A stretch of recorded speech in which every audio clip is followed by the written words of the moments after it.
व्यक्ति अपने भीतर जब तक आनंदित न हो जाए तब तक उसे कोई आनंदित कर भी नहीं सकता। बड़ी प्राचीन कथा है कि परमात्मा ने आदमी को बनाया। आदमी अकेला था, अकेलापन उसे काटने लगा, अकेलेपन से वो घबराया। उसने परमात्मा से प्रार्थना की कि कोई संगी साथी दो, मैं अकेला हूं। लेकिन परमात्मा के पास जितनी भी चीजें थीं, जो भी साज सामान था, वो सब उपयोग कर चुका था, कुछ बचा न था। जंगल बनाए, पहाड़ बनाए, पशु पक्षी बनाए, आदमी आखिरी बात थी, मजबूरी थी, कोई सामान नहीं बचा था, जिस सामग्री नहीं बची थी। पर आदमी बहुत रोया, चीखा, चिल्लाया, तो उसने कहा कि रुको। उसने स्त्री को बनाने की कोशिश की, सामान नहीं था, तो उसने अलग अलग पशु पक्षियों से, फूलों से, पौधों से मांगा। चांद से कहा कि तेरी थोड़ी रोशनी दे दे, मोर से कहा कि तेरी थोड़ी अकड़ दे दे, कबूतरों से कहा कि तुम्हारी थोड़ी गुनगुनाहट दे दो, तोतों से कहा कि तुम्हारी थोड़ी वाणी दे दो, नदियों से कहा तुम्हारी थोड़ी चंचलता, गति दे दो, कोमल फूलों से कहा तुम्हारा थोड़ा कोमलता दे दो। ऐसा उसने मांगा सारे संसार से और स्त्री बनाई। 7 दिन बाद आदमी वापस पहुंचा। उसने कहा ये भी क्या मुसीबत कर दी। हम तो सोचते थे साथ मिलेगा, ये स्त्री तो एक उपद्रव है, ये 24 घंटे चकचक लगाए रखती। वो तोतों से मांगी थी वाणी,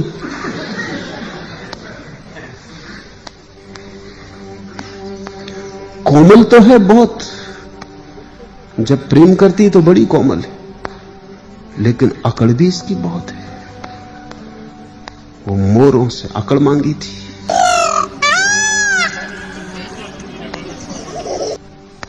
दयालु बहुत है, लेकिन कठोर भी बहुत है। अलग अलग जगह से सामान इकट्ठा किया था। बड़ी विरोधाभासी में तो घबरा गया। आदमी ने कहा इससे तो अकेले बेहतर थे, लाख गुना बेहतर थे, इसे आप वापस ले लो। परमात्मा ने स्त्री वापस ले ली, लेकिन 7 दिन बाद आदमी फिर खड़ा था। उसने कहा कि माना कि वो उपद्रव भी करती है, लेकिन उसकी बड़ी याद आती है, अब उसके बिना मैं रह नहीं सकता। ये 7 दिन न तो सो सका, न ठीक से खा पी सका, कुछ भी करता हूं याद उसकी ही मन में गूंजती रहती, मुझे वापस लौटा दो। फिर 7 दिन बाद द्वार पर खड़ा था, कहने लगा ये तो बड़ी मुसीबत है, न उसके साथ रह सकता हूं, न उसके बिना रह सकता हूं। कहते हैं परमात्मा ने पीठ मोड़ दी। उसने कहा कि ये बकवास मैं कब तक सुनूंगा, ये तुम जाओ अपना निपटारा खुद ही करो। हर 7 दिन बाद तुम आ जाओगे, न साथ रह सकते हो, न बिना उसके रह सकते हो, तब तुम ही निपटारा करो।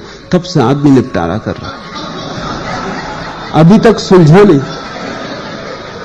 कभी सुलझेगा भी नहीं। क्योंकि जब तुम अकेले हो तब तुम्हें अपना अकेलापन भयभीत करता है, जब तुम किसी के साथ हो तो उसकी मौजूदगी काटने लगती। जब तुम साथ हो तब तुम अकेले होना चाहते हो, जब तुम अकेले हो तब तुम साथ होना चाहते हो। जब तुम साथ हो तब दूसरे की बुराइयां दिखाई पड़ने लगती हैं, दूसरा चुभने लगता है। जब तुम अकेले हो तब खालीपन दिखाई पड़ता है, शून्य घेर लेता है, शून्य मौत जैसी मालूम होती है।